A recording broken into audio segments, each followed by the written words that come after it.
오늘 이 시간에도 하나님께서 주신 말씀이 있을 줄 믿습니다. 명절 기간 때 다 같이 모여서 예배 드리는 거 얼마나 행복합니까? 여러분 행복하지 않습니까?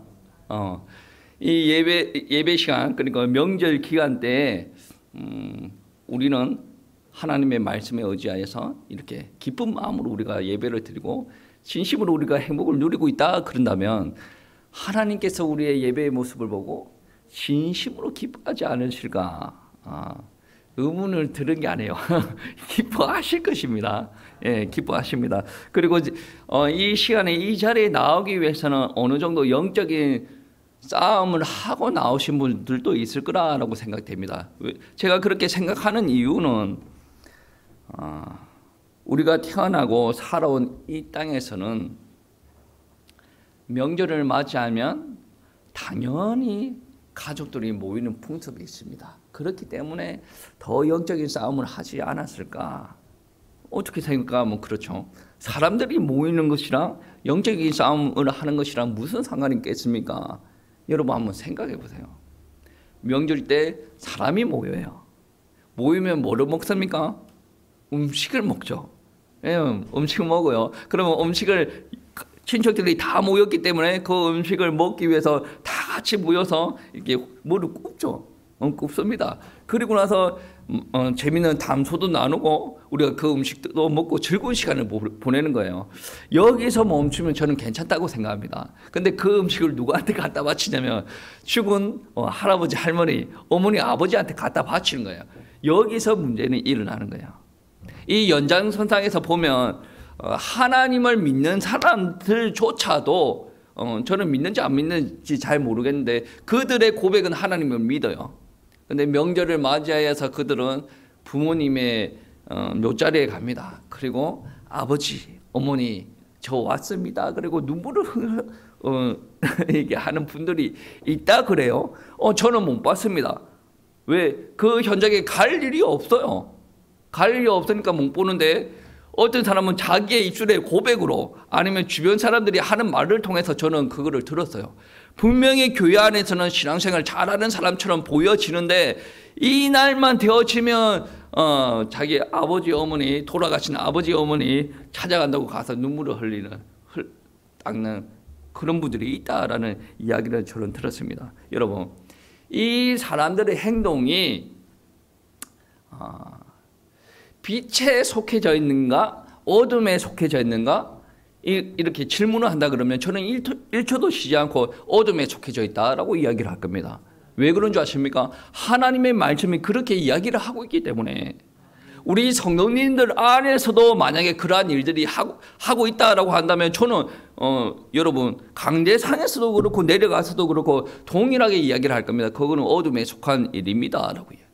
왜 그러냐면 하나님께서 그렇게 이야기하잖아요.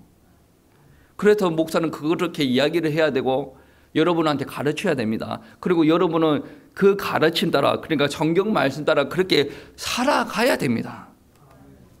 여러분 어떻게 보면 빛이냐 어둠이냐 이야기하는 것은 그렇게 사람들의 감정을 두고 생각하면 좋지는 않습니다. 하나님을 믿지 않는 사람들에게도 우리가 당신은 빛입니다. 어둠입니다. 이야기하는 게 그렇게 기분이 좋은 말은 아니거든요. 자기는 하나님의 말씀은 몰라도 너는 어둠이야 라고 하면 이 사역의 기분이 우리 기분이 찝찝한 그런 것이 느끼게 되어집니다. 우리가 교회에 다니기 때문에 빛이다 그 말이 아니에요. 내가 목사이기 때문에 내가 성경을 믿기 때문에 우리가 나를 포함한 모든 우리 성도님들이 빛이다라는 부분들이 아닙니다. 우리는 착각을 하면 안 돼요. 우리는 태생부터 빛이 아니었습니다. 오늘 말씀 5장 8절 말씀해 보시면 너희가 전에는 어둠이더니 이제는 주 안에서 빛이라 빛의 자녀들처럼 행하라. 지금은 어떤 모습인지는 모르겠는데 전에는 분명히 어둠이었다라고 이야기합니다. 지금이 어둠이면 예전에도 어둠이었고 지금이 빛이라고 할지라도 예전에는 어둠이었다라고 이야기를 합니다. 우리는 태생부터 빛으로 태어난 사람들이 아니에요. 우리는 어둠의 상태에 놓여져 있었다라고 이야기를 하는 겁니다. 오늘 말씀에서는 이런 말씀을 지나치게 강조를 하고 있는데 지나치지 않다라고 생각이 되어집니다. 에베소서 2장 말씀에서도 어떤 말씀을 하고 있냐면 에베소서 2장 1절부터 3절 말씀까지 그는 허물과 죄로 죽었던 너희를 살리셨도다. 그때 너희는 그 가운데서 행하여 이 세상 풍조를 따르고 공중의 권세에 잡은 자를 따랐으니 곧 지금 불순종의 아들들 가운데서 역사하는 영이라. 전에는 우리도 다 그 가운데서 행하여 우리 육체의 욕심을 따라 지내며 육체의 마음에 원하는 것을 하여 다른 이들과 같이 본질상 진노의 자녀이었더니 라고 표현합니다. 신학자들의 표현에 의하면 이렇습니다. 인간은 누구나 다 타락한 존재입니다. 그래서 하나님을 반역하는 일들을 즐겨했습니다 라고 이야기합니다. 바울이 에베소서에서 이야기하는 표현에 의하면 우리는 죄와 허물로 이미 죽었던 자였습니다 라고 표현하고 있습니다. 에베소서 2장 말씀에 근거하면 그래요. 죄는 우리를 죽였고 죄로 말미암아 우리는 사망 가운데 놓이게 되었습니다. 그리고 그 사망 가운데 놓여있는 우리를 흑암의 존재가 가만히 내버려 두지 않았습니다. 에베소서 2장 말씀에 의하면 불순종의 아들들 가운데서 역사하는 영이 공중의 권세를 잡은 사탄 마귀가 이 세상의 풍조와 이 세상의 문화를 흔들고 있는데 그 흔드는 과정 중에 우리를 잡아서 인도하고 있다라는 겁니다. 그러니까 우리가 사망 가운데 있다 보니 하나님의 생명을 알지 못하는 거예요. 그래서 흑암의 마귀가 우리를 쥐었다 폈다 하는데 쥐었다 폈다 하는 것도 모르고 고통을 당하고 있는 거예요. 마귀가 이끌고 가고 있는데 그 이끌림을 당하고 있으면서도 우리가 이게 죽는 길인지 사는 길인지도 모르고 인도를 받고 있다라는 말씀입니다. 하나님만 인도하는 게 아니라 마귀도 인도합니다. 그런데 내가 따라가는 게 사망인지 생명인지 모르면 사망으로 따라갈 수도 있다. 사망으로 따라간다라는 말이에요. 우리는 아는 거예요. 우리는 무엇이 생명인가 아는 겁니다. 생명인지 아는 사람만이 하나님의 인도를 받을 수가 있는 거예요. 생명을 모르는 사망 가운데 있는 사람들은 마귀가 흑암 가운데 끌고 가더라. 세상 풍조 속에 끌고 갑니다. 근데 그게 죽는지 사는지 내가 사는 길인지 죽는 길인지도 모르고 열정적으로 따라간다라는 말씀입니다. 왜 그렇습니까? 우리는 본질상 진노의 자녀였기 때문에 그렇다라는 겁니다. 그런데 하나님께서 우리에게 은혜 주셨어요. 모든 일을 그의 뜻의 결정대로 하나님께서 우리를 선택하셔서 하나님의 방법대로 우리를 구원하였습니다. 주님께서 십자가에서 흘리신 보혈의 피로 말미암아 우리는 구원받았습니다. 그리고 우리는 그 피를 믿는 믿음도 하나님께서 허락하여 주셨는데 또 성령께서 허락하여 주셨죠. 그 성령께서 역사하심으로 말미암아 아버지께로 나아갈 수가 있었습니다. 그리고 그 안에서 새로운 피조물이 되었죠. 성령 안에서 다른 존재가 되었다라는 말이에요. 에베소서에 의하면 건물이 되어졌다는 건물의 이미지를 사용하는데 에베소서 1장 23절 말씀에 이런 말씀이 있습니다. 교회는 그의 몸이니 만물 안에서 만물을 충만하게 하시는 이의 충만함이니라. 교회는 뭐라고 합니까? 그의 몸입니다. 그리스도의 몸입니다. 그러면 우리가 몸이에요. 근데 머리는 그가 되어야 되죠. 그가 누굽니까? 그리스도. 그러니까 이 교회는 그리스도의 충만함이 가운데 있는 교회다. 그게 바로 교회예요. 교회는 건물인데 우리가 보는 콘크리트로 쌓은 그런 건물이 아니라 바울이 이미지로 제시한 것은 무엇이냐면 그리스도의 몸이 된 우리가 교회다라고 표현을 하고 있습니다. 그리고 에베소서 2장 21절 22절 말씀에 그의 안에서 건물마다 서로 연결하여 주 안에서 성전이 되어 가고 너희도 성령 안에서 하나님이 거하실 처소가 되기 위하여 그리스도 예수 안에서 함께 지어져 가느니라. 우리가 서로 이어져 있다라고 이야기합니다. 이상합니다. 저가 다른 객체고 여러분도 서로 독립적인 객체가 아닙니까? 그런데 에베소서 2장 21절 말씀 보시면 몸이 그리스도의 몸대 우리가 서로 연결되어졌다. 그리고 우리는 그리스도 예수 안에서 함께 지어져 간다라고 이야기합니다. 여러분, 신앙생활하다가 실수하는 모습들이 많이 드러나죠. 당연한 겁니다. 어떻게 보면 가르침을 받아야 되고 책망도 받아야 됩니다. 근데 어떨 때 보면 위로를 받아야 될 상황들도 있습니다. 왜 그러냐면 우리가 못하고 싶어서 못하는 게 아니지 않습니까? 과정 중에 있습니다. 하나님께서 거하실 처소가 되기 위해서 또 우리가 이미 이루어졌지만 앞으로 더 만들어져야 하는 과정 중에 있는 우리들의 모습이다라는 거예요. 여러분, 이 그림을 보고 여러분이 지금 완성되었다라고 생각하면 사고입니다. 하나님께서 보여주신 그림을 보고 영적인 싸움하면서 우리가 앞으로 달려나가야 될 신자라는 것입니다. 그러면 여러분, 이렇게 살아가기 위해서는 삶이 반드시 바뀌어져야 되거든요. 삶이 바뀌어져야 됩니다. 에베소서는 은혜도 강조하지만 그 은혜로 말미암아 드러나는 우리의 변화, 삶의 모습도 바뀌어져야 된다라고 이야기합니다. 그래서 에베소서 4장 말씀에 너희는 경건하지 못한 저 이방인들의 모습들을 따르지 말라라고 이야기합니다. 그리고 에베소서 5장 말씀에 보시면 부도덕한 말씀을, 부도덕한 행동을, 생각과 행동을 옳다라고 여기는 사람들을 따라가지 말아라라고 이야기합니다.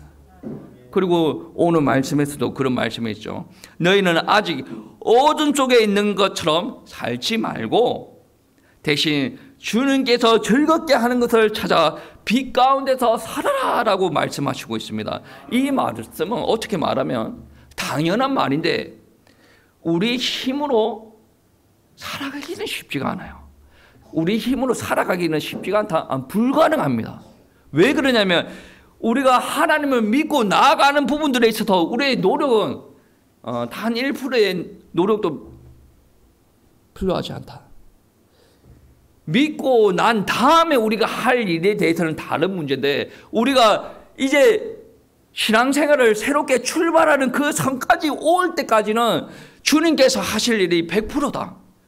어떤 말이냐면 우리가 하나님의 말씀이 믿어져야 예배도 드려지고 우리가 삶이 바뀌어질 거 아니에요. 아니 아무리 목사가 고래고래 소리를 지어가면서 너희가 이렇게 살아라라고 하더라도 그 말씀 자체가 안 믿어지는데 어떻게 삶이 변화가 되어지겠습니까? 목사가 고래고래 하니까 눈치가 보여가지고 이렇게 할 수도 있습니다. 그거 보고 생명이 있는 삶이라고 이야기하지 않아요. 하나님의 말씀은 복음으로부터 시작이 되어져요. 그 복음이 내 가운데 들어와지고 이 복음의 말씀은 계시의 말씀으로 내 가운데 깨달아져야 됩니다. 그래야 여러분 예배라는 것이 드려집니다. 그 예배라는 것으로 말미암아 우리가 하나님께서 주시는 것으로 회복이 되어지고 아 그렇구나. 믿는 사람들은 그렇게 살면 안 되겠구나. 하나님의 영광을 위해서 내가 그렇게 살아야 되겠구나. 아니 마음에 감동이 온단 말이에요. 하나님께서 영광을 보여주세요라고 해서 하나님께서 영광을 보여주시는 게 아니에요. 하나님께서 영광을 보여줘야 되겠다. 하나님께서 말씀을 드러내야 되겠다. 하나님께서 인정을 하시고 하나님께서 우리에게 내보여주시는 겁니다. 그러한 일들이 일어났을 때 우리가 어떻게 됩니까? 각 개인에게 은혜가 임하게 돼요. 여러분 다 같이 모여서 예배 드리고 있지만 공동체입니다. 다 같은 공동체지만 여러분 한 개개인을 놓고 생각을 할 때는 하나님께서 여러분 개개인에게 은혜를 주셔야 돼요. 여러분 개개인이 은혜 받지 못하면 공동체 생활이 안 됩니다. 못 따라간다라는 말이 아니라 버거워요. 아니, 나는 은혜가 안 되어지는데 그 은혜가 되어지는 것처럼 행동을 하려면 본인이 지셔요. 아니, 목사가 이 고래고래 이렇게 설교를 할 수 있는 이유가 뭡니까? 하나님께서 부르셨잖아요. 그 나는 부르셔서 어쩔 수 없이 억지로 한다. 이거는 목사가 지옥에 있는 거랑 다름없어요. 부르셨고 하나님께서 세우셨고 하나님께서 말씀을 전하라고 가르쳤어요. 말씀하셨어요. 그렇기 때문에 하는 거 아니겠습니까? 아니 우리 집에 보시면 애들이 셋이 있고 아내도 있죠.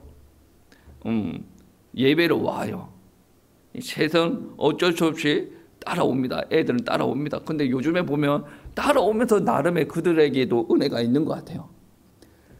지금은 어려서 어쩔 수 없이 끌려오지만 끌려올 때 저도 은혜가 그들이 받았으면 좋겠어요. 만약에 끌려올 때 은혜를 못 받으면 얘네들이 자기의 자아가 형성이 되어지고 자기의 의지가 어느 정도 성장이 되어지고 나서 예배 안 드릴래. 우리 저를 키우셨던 아버지 같은 경우에는 그러한 방법을 선택했습니다. 예배 안 드려? 돈 안 줄게. 그런 스타일이에요. 제가 다른 지역에서 신앙을 생활을 하고 있었는데 저희 아버지는 본인이 섬기는 교회에 예배 드리기를 원했어요. 우리 교회 안 와? 안 줘. 그래서 제가 몇 달치 저는 월급이라고 말합니다. 월급을 못 받은 적이 있어요. 월급을 못 받다 보니 그런 일들이 일어나더니 단기간 동안 다이어트가 되어져요. 이게 군것질도 못하고 음식도 제대로 섭취를 못하니까 단기간에 7kg가 빠져. 요즘은 그 정도 상황은 아닌 것 같아요. 제가 이렇게 쪄 있는 거 보니. 근데 분명한 것은 무엇인지 아십니까?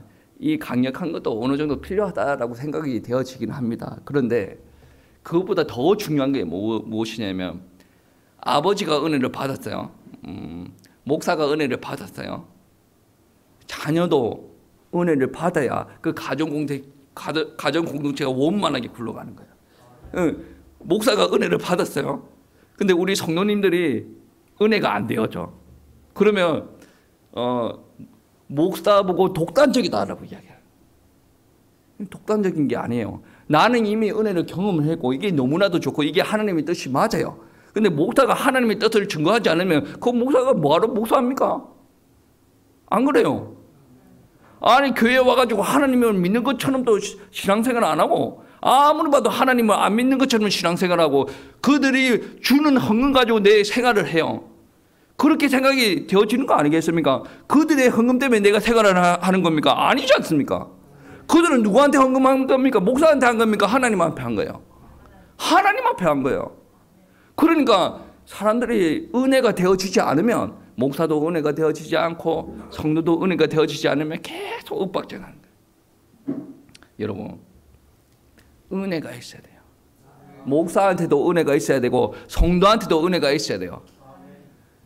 하나님의 아들 예수 그리스도를 믿는 믿음 이게 당연히 믿지. 내가 많이 들었는데 근데 이거는 계시의 말씀으로 통해서 믿어지는 은혜다라는 말씀입니다.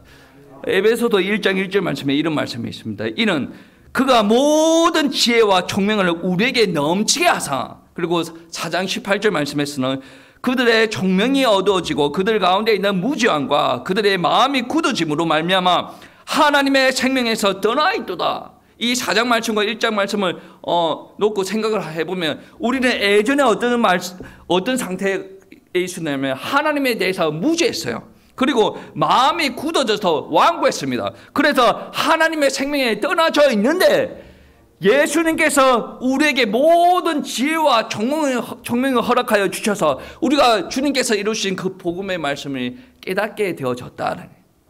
근데 완벽하게 깨달아지면 너무나도 감사한데 한 번은 완벽하게 깨달아지지 않습니다. 신앙생활 하다가 하나님께서 조금씩 열어주시는 게 있어요. 우리가 어두운 가운데 있었다.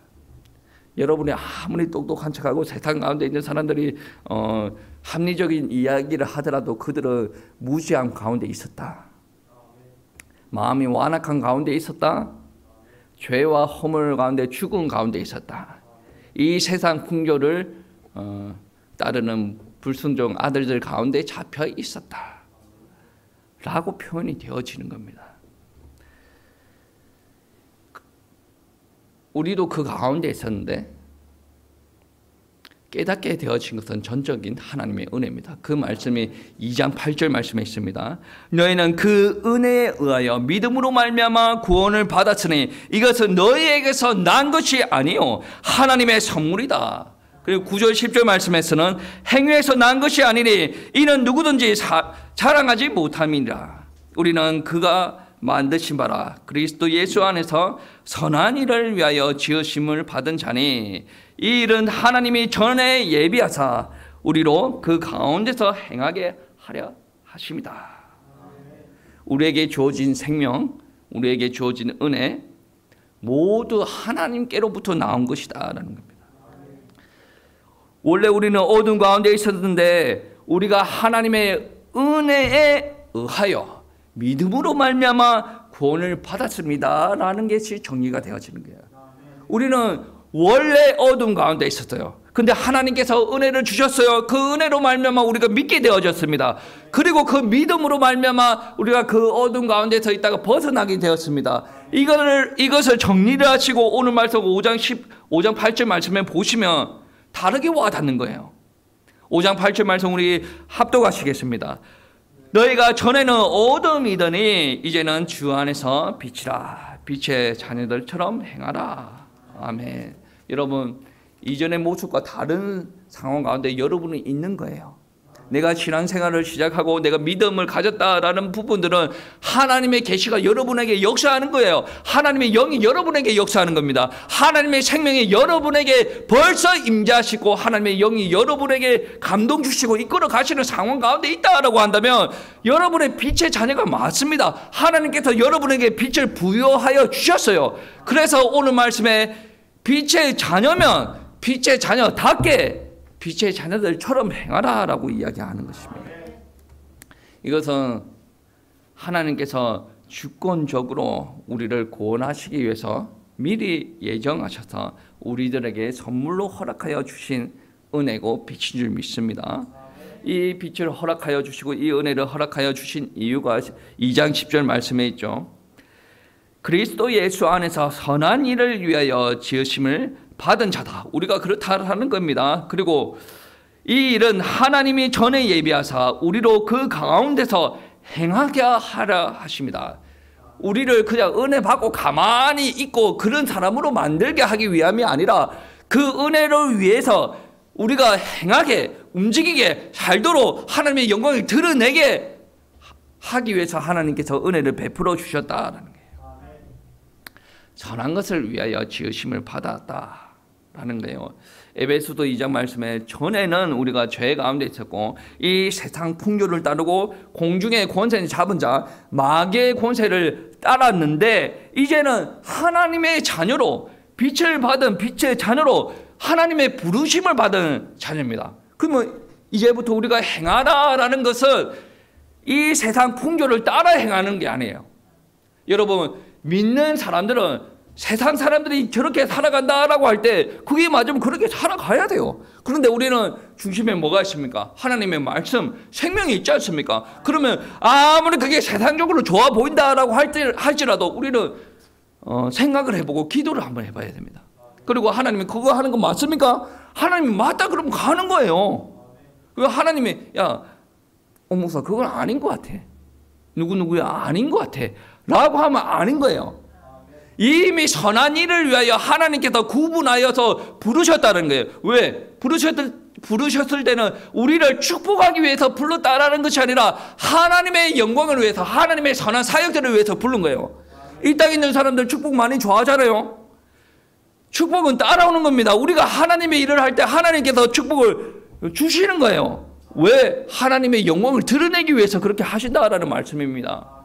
너무 축복에 너무 관심 갖지 마세요. 우리는 제일의 관심은 하나님의 나라와 하나님의 의. 하나님의 선한 사역들을 위해서 우리를 부르셨습니까? 그러면 우리는 하나님의 선한 사역들을 위해서 우리를 사용하여 주시옵소서. 나는 이제부터 가만히 있지 않겠습니다. 하나님께서 부르신 뜻대로 나는 이제 행하기를 원합니다. 그런 기도가 저와 여러분 가운데 나와지기를 축복합니다. 여러분 4장 1절 말씀에 그러므로 주 안에서 갇힌 내가 너희를 권하노니 너희가 부르심을 받은 일에 합당하게 행하여. 여러분은 주님의 부르심을 받았어요. 그래서 합당하게 행하라라는 거예요. 그 부르심을 어떻게 부르심을 받았습니까? 주님께서 우리를 사랑하심으로 불렀다는 거예요.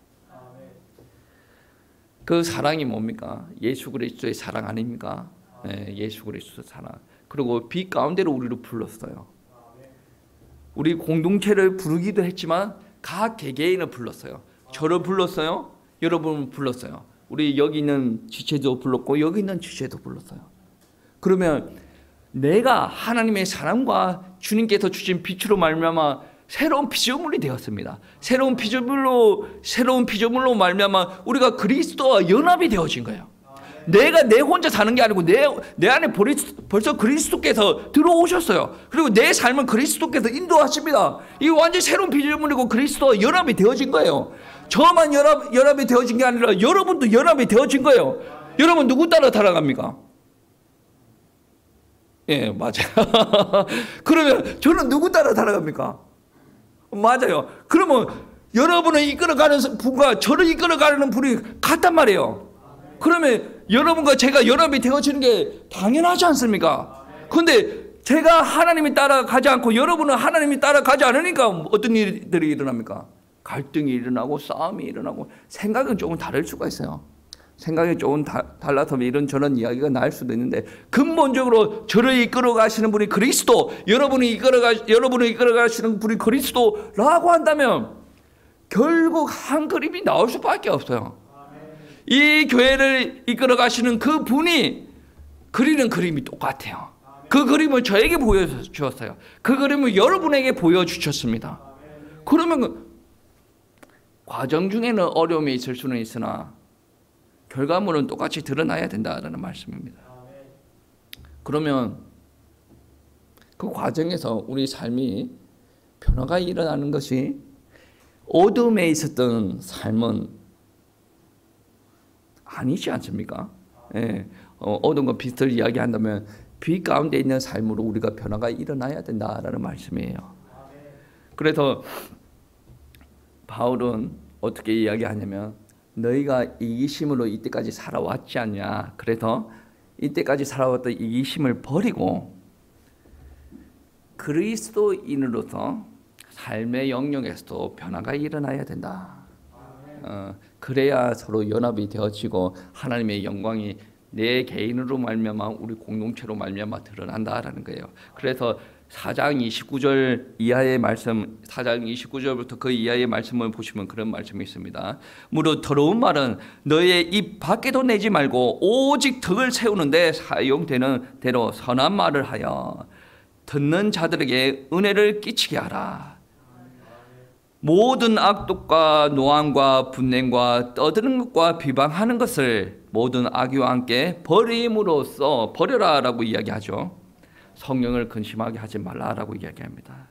그리고 그리스도인에게 주어지는 말씀이 뭐냐면 너희가 사랑으로 행할 때에 하나님을 본받는 자로 이제 불려지게 된다라는 거예요. 여러분, 우리들에게 하나님의 모습이 나타나야 되지 않습니까? 하나님은 아닌데 하나님의 모습이 나타난다? 말이 안 되는 말인데 우리에게 하나님이 들어와 계시다라고 한다면 말이 되는 거예요.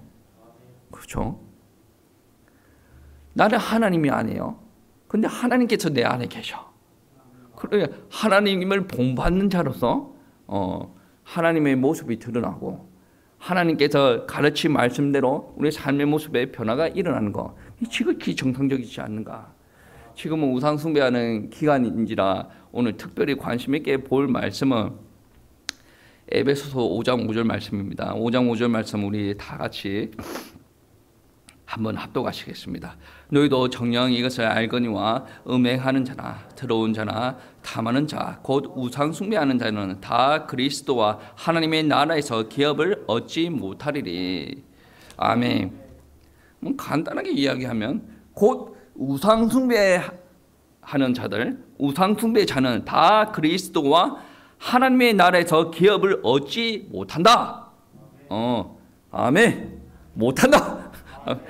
못하는데 여기에 좀 사람들의 입장의 차이가 좀 있을 수도 있어요. 뭐 이것까지 우상숭배라고 할 수가 있냐?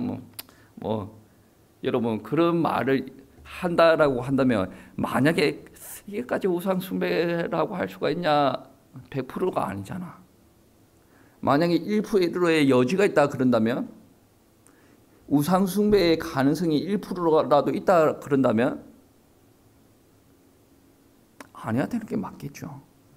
그리고 오늘 말씀에 저는 믿음으로 이게 확신을 하는데 하나님의 나라에서 기업을 얻지 못한다. 이것도 해석의 여지에 따라서 다양하게 해석이 되어질 수 있을 것 같습니다. 그런데 해석자는 설교자가 해석자가 되어지기도 하는데 해석은 뭐로 해야 되냐면 성경은 성경으로 해석을 해야 됩니다. 성령께서 기록하신 거라 성경은 성경으로 해석을 해야 됩니다. 그래서 오늘 에베소서의 말씀에 의하면 2장 말씀에 의하면 우상숭배 이거 하지 말라는 말이지 않습니까? 하지 말라는 말인데 이게 어둠에 속하냐 빛에 속하였냐라는 것에 의하면 에베소서 2장 말씀에 의하면 그렇습니다. 세상 풍조 속에서 너희가 이때까지 해왔던 것이다. 오늘 말씀에 근거하면 지금 이 우상숭배는 어둠 속에서 속한 말이고 그래서 7절 말씀에 어떻게 이야기하냐면 그러므로 그들과 함께하는 자가 되지 말라. 우상숭배 하지 말라. 세상 풍조를 따라왔던 것이고 이거는 어둠에 속한 것이다. 하지 말아라 라고 이야기를 하는 거예요. 이게 에베소서에서 하는 말이고 에베소서는 바울이 이제 기록하였지 않습니까? 바울이 고린도 전서에서 10장 20절 말씀에 어떤 말씀을 하냐면 무릇 이방인이 제사하는 것은 귀신에게 하는 것이요 하나님께서 하는 것이 아니니 나는 너희가 귀신과 교제하는 자가 되기를 원하지 아니하노라. 아멘. 귀신은 누굽니까? 마귀가 부리는 쫄개입니다. 그러니까 에베소서 2장 2절 말씀에 세상 풍조를 잡고 있는 자 누굽니까? 마귀가 귀신을 부려서 이방인들이 제사하게 만든다는 거예요. 여기서 이방인은 피가 하나님의 백성 피가 아니다. 뭐 이스라엘 피가 아니다. 이런 말이 아니죠. 믿고 예수 그리스도를 믿고 하나님의 백성이 되어졌냐? 하나님의 백성이 아닌 아직까지 세상 풍조를 따르고 있는 그 사람들 보고 이방인이라. 그 이방인들이 뭐 드리는 제사는 다양하지 않습니까? 그 다양한 제사 모두가 귀신에게 하는 것이다. 그러면 마귀가 이끌어가는 세상 문화, 그들 가운데 귀신에게 제사 드리는 것을 하는 자들은 천국에 갈 수 있을까? 아주 이게 천국과 지옥은 중요한 문제라서 질문을 던져보는 겁니다. 신앙생활을 열심히 합니다. 교회 장로고 교회 목사고 합니다. 근데 자기네들은 우상숭배가 아니라고 하는데 제가 볼 때는 우상숭배가 맞거든요. 제사 차려놓고 막 그렇게 제시를 해가지고 그렇게 합니다. 저는 비난을 해도 상관이 없어요. 그거 우상숭배 맞아요. 저한테 거기 우상숭배가 아니라고 하는 사람들 많이 있었는데 맞아요. 맞아요. 그건 하나님 앞에 예배 드리는 거 아니잖아요. 누구 찾아가는 겁니까? 엄마 아빠 찾아가는 겁니까? 말도 안 되는 소리를.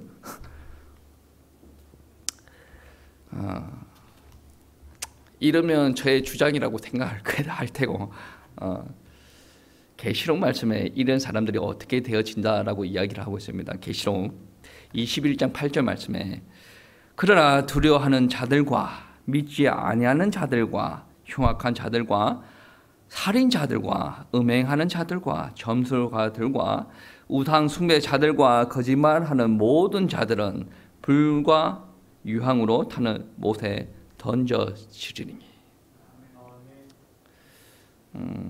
천국 간다 지옥 간다 그런 말은 없는데 분명한 말은 그렇죠. 우상 숭배자들은 불과 유황으로 타는 못에 던져진다라는 거예요. 분명히 에베소서는 믿음으로 말미암아 구원을 받았다고 합니다. 믿음으로 말미암아 구원을 받았다고 해요. 근데 이 땅에 교회 다니는 사람들, 뭐 신랑한테 끌려가지고 온 사람들, 부모님한테 끌려가지고 온 사람들 외에 모든 사람은 어떻게 표현하냐면 나는 믿는다라고 이야기를 합니다. 구원 받았다라고 이야기합니다. 근데 에베소서에는 어떻게 이야기합니까? 하나님으로 말미암아 구원 받았다라고 이야기하죠. 그러고 나서 무엇을 이야기합니까? 행동을, 삶을 이야기합니다. 근데 이게 불가능한 것 같은데 하나님께서 내 안에 역사하시니 그 삶이 되어지는 거예요. 그러니까 어떻게 말하면 안 믿는 사람이 우상숭배도 안 하고 착한 말로 쓸 수가 있어요. 그런데 믿는 사람이, 믿는다라고 하는 사람이 우상숭배를 하고 조금 악독한 말을 쓰는 그런 일은 일어날 수가 없다. 자기 입에서 믿는다라고 하는 거지 진정으로 믿고 하나님께서 그에게 역사하는 사람들은 우상 숭배를 할 수가 없다. 하나님이 영이 임한 사람은 뭐 하는 줄 아십니까? 하나님 앞에만 예배 드리는 거예요. 십계명에 하라 말아라 그런 말이 필요 없는 거예요. 하나님의 영이 역사하는 거예요. 하나님 앞에 예배 드리고 그 예배 드리는 중에 교제하는 것을 즐거워해요. 근데 그 안에 내 안에 하나님의 영이 역사를 하고 있단 말이에요. 근데 우상 숭배를 한단 말입니다. 그 안에 누가 역사합니까? 귀신하는 거예요. 내가 잘 몰라서 그 자리에 갔어요. 영이 안 맞아야 정상이에요. 그거는 귀신의 역사고 나는 하나님의 역사인데 내가 모르고 갔는데 재밌고 좋네. 의심해봐요. 저기 진짜 하나님의 영을 받은 사람인가? 분명히 입에서는 뭐라고 이야기하냐면 믿는다라고 이야기해요. 그 안에 든 영이 하나님의 영인가 하나님의 영이 아닌가. 예배 드릴 때에 물론 이게 회복의 정도는 차이가 있습니다. 예배 드릴 때 하나님과 교제함으로 말미암아 이게 뭔가 역사를 그거를 사모한다. 예배 드려야 된다라는 그런 주제에서 말고 예배 드림으로 말미암아 이게 회복이 되어야 돼. 그런 경험이 있어야 됩니다. 그리고 그게 있어야 우리가 오늘 하나님의 말씀이 가르치신 대로 우리가 살아갈 수가 있다라는 겁니다. 여러분, 우리는 하나님의 자녀입니다. 하나님께서 생명 주 하나님의 자녀. 그리고 다르게 표현하면 우리가 빛의 자녀. 우리가 하나님의 사랑을 받은 자. 그렇게 표현이 되어지기도 하는데 빛의 자녀들처럼 행할 때에 어떤 열매가 일어나냐면 9절 말씀에 빛의 열매는 모든 착함과 의로움과 진실함에 있느니라. 빛의 자녀들처럼 할 때는 빛의 열매가 드러납니다. 그거는 우리가 만드는 것이 아니라 하나님께서 우리에게 넣어준 것으로 말미암아 드러나는 거예요. 어떠냐면 착함이라는 부분이 드러나고 우리의 삶 가운데 의로움이 드러나고 진실함이 드러나는 거예요. 이거는 자연스러운 거예요. 성령이 우리 가운데 임하였으니 그 결과가 우리가 잘 되어지지 않는 부분들도 있지만 9가지 열매가 드러나는 게 자연적인 섭리예요. 충성이 되어지고 온유가 되어지고 절제가 되어지고 자연스러운 섭리예요. 근데 잘 안 되어지지 않습니까? 왜 잘 안 되어집니까?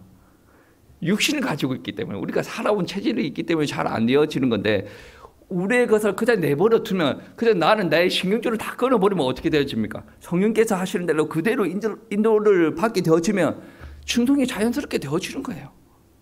절제? 하지 말래. 내가 하고 싶은 욕구가 강해요. 이 욕구가 강한 것을 내려놓으면 절제는 자연스러운 거예요. 혈기가 왕성해요. 근데 이 혈기가 왕성한 걸 그냥 내버려 두면 온유가 자연스럽게 나오게 되어져 있다라는 거예요. 그리고 빛의 열매가 빛의 자녀들이 행하는 대로 행하면 우리 안에 착함과 의로움과 진실함이 드러나게 되어져 있다는 거예요. 우리가 이러한 일들을 하기 위해서 우리가 이렇게 살아야지 의식을 가질 필요가 있고 또 우리가 행동으로 옮겨야 되기 때문에 의지를 가질 필요가 있습니다.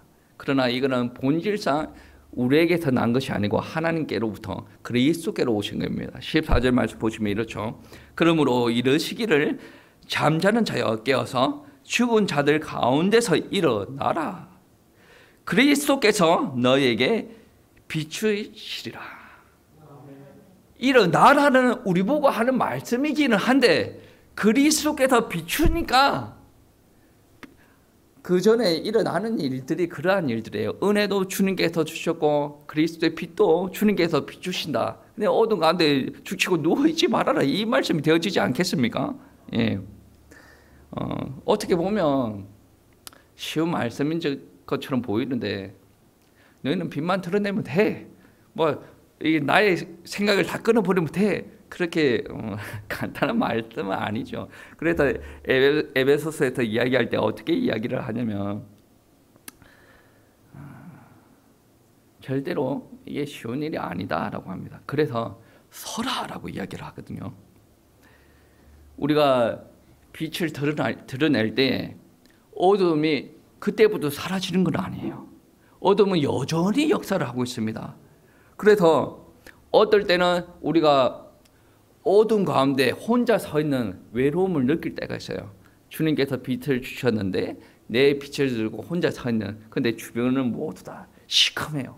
얼마나 외롭습니까? 보여야죠. 분명히 나는 교회에서 공동체 생활을 하고 있고 가정에서도 공동체 생활을 하고 있는데 내 옆에는 아무도 없는 것 같아. 다 시커매. 나 혼자 들고 있는 것 같아. 그럼에도 불구하고 우리는 그 사명들을 감당을 해야 된다는. 에베소서에서는 이런 말씀이 있어요. 바울이 서라라고 이야기합니다. 서는데 어떻게 서라? 굳게 서라. 굳게 서기 위해서는 너희는 전신 갑주를, 에베소서 6장 말씀에 전신 갑주를 입어라. 우리의 싸움은 혈과 육에 있지 아니하다. 그래서 너희가 어둠과 달리 너희가 새로운 빛의 삶을 살아가기 위해서는 이 빛은 어둠과 충돌을 할 수밖에 없다. 그래서 너희가 어둠에 먹히지 않으려면 너희가 굳게 서라. 어떨 때는 마귀의 음모, 마귀의 전술, 마귀가 여러분의 은혜 받았던 것을 다 쏟아내기 위해서 유혹을 할 수가 있습니다. 그런데 주님께서 바울을 통해서 하시는 말씀은 전신 갑주를 입어라. 왜냐? 그리스도의 삶은 전투다.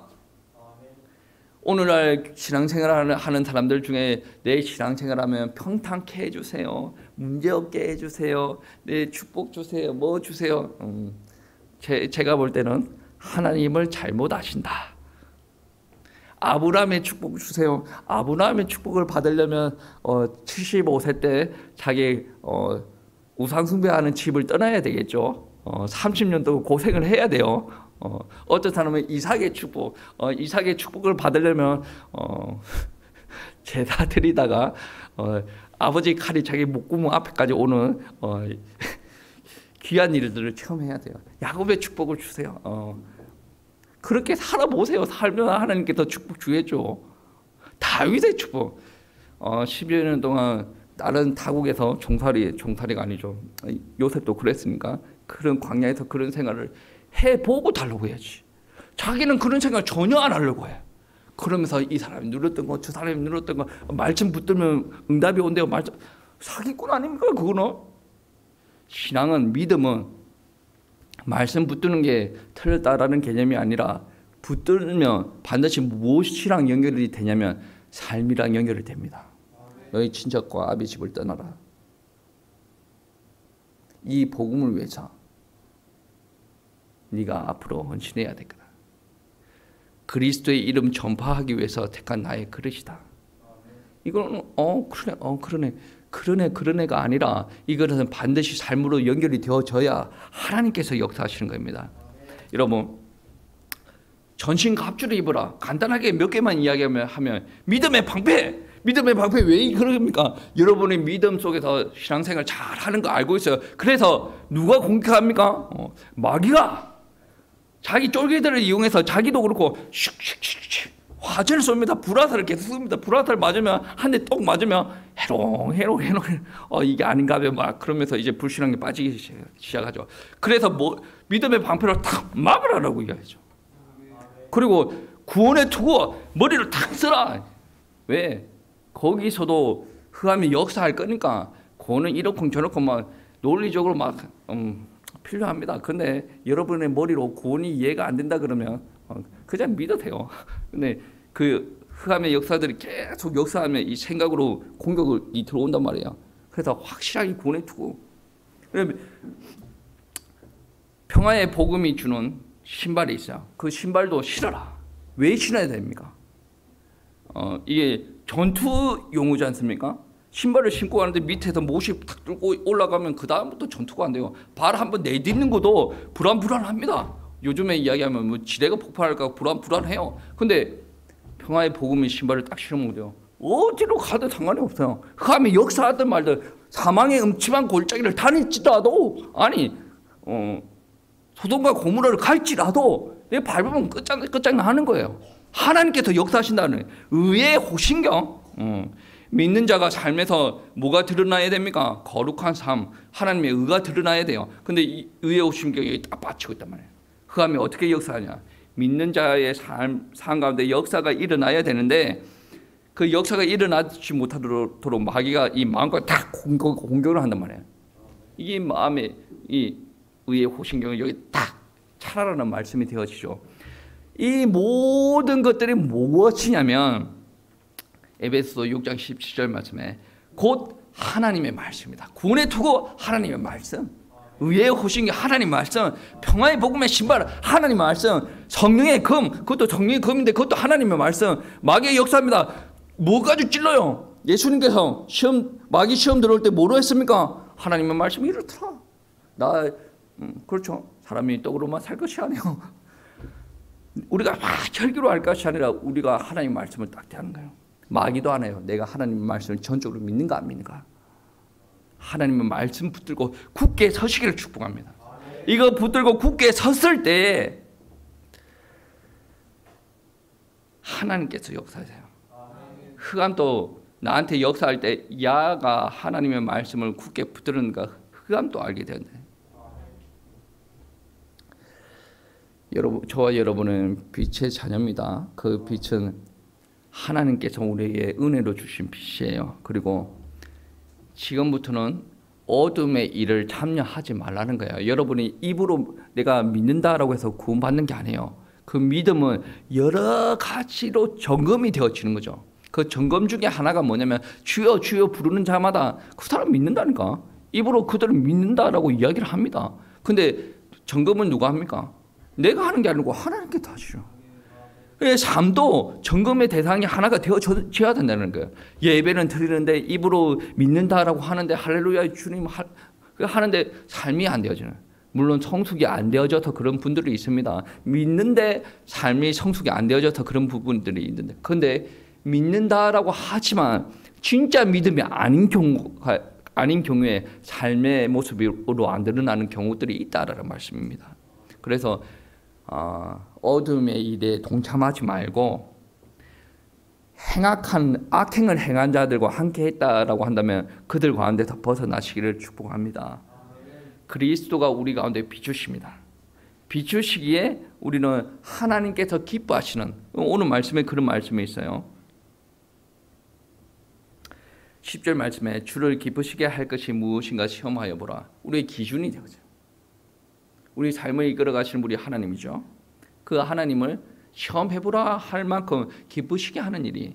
그러니까 우리가 그리스도께서 빛을 비추어서 우리가 행동을 하는데 그 행동으로 말미암아 하나님께서 기쁘시게 하는 일들을 노력을 하지만 되어져 있다. 왜 주님께서 해 나가시는 거는. 그러니까 내 가운데 한 가지의 삶이 되어지는 게 너무나도 신기한 거예요. 그거로 말미암아 우리가 무엇을 봐야 되냐면 하나님께서 나와 함께 하시고 계시구나. 예수님의 제자들이 귀신을 쫓아내는 역사를 일으키십니다. 자기들은 그 능력들을 바라보고 막 기뻐가지고 좋아합니다. 예수님께서 뭐라고 하십니다. 뭐라고 하십니까? 그 일들이 일어난 것 가지고 기뻐하지 마라. 이미 그 일들이 일어났다라고 한다면 너희에게 하나님의 나라가 이미 임했다라는 것이다. 우리가 보면 뭔가 큰 역사가 일어나면 사람들이 흥분합니다. 그 이전에 여러분이 뭔가 기도를 통해서 하나님께서 기뻐하시는 일들을 해나간다. 되네? 이게 무엇입니까? 하나님께서 나와 함께 하시고 계시다. 하나님께서 나에게 역사하고 계시다.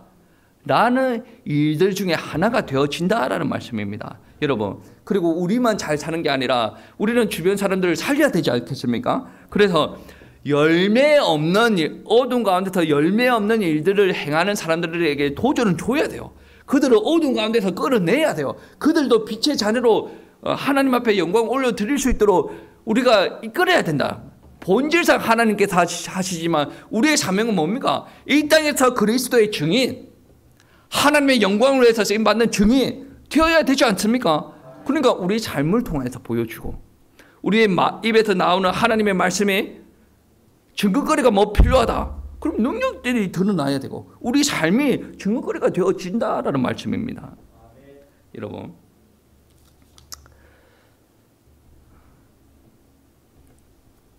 어둠에서 빛을 어둠이 창고라는 가운데서 여러분의 빛을 드러내려면 참으로 쉽지는 않아요.